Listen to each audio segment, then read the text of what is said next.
What's up, y'all? It's your boy Cxsh, and today I'm going to talk to you all about the power cord. Power cords are usually attached to multiple sources of energy. And while there are so many energies out there, good, constructive, negative, destructive, you have to learn to decipher all of them. There are many variations of them.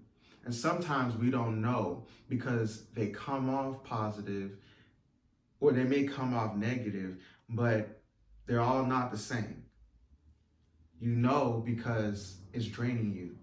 You know when it's creating you. You know when it is creating your security, a false sense of security, that is. And you know when it is destroying you, which it shouldn't. You have your own energy. You have your own foundation.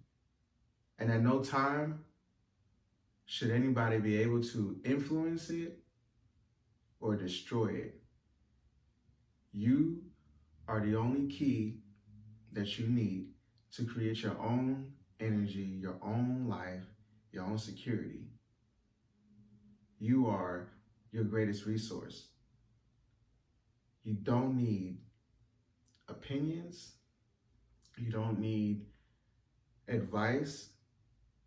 You don't need anybody's manual to tell you how to be you. Feed into your own energy and cut the power cord.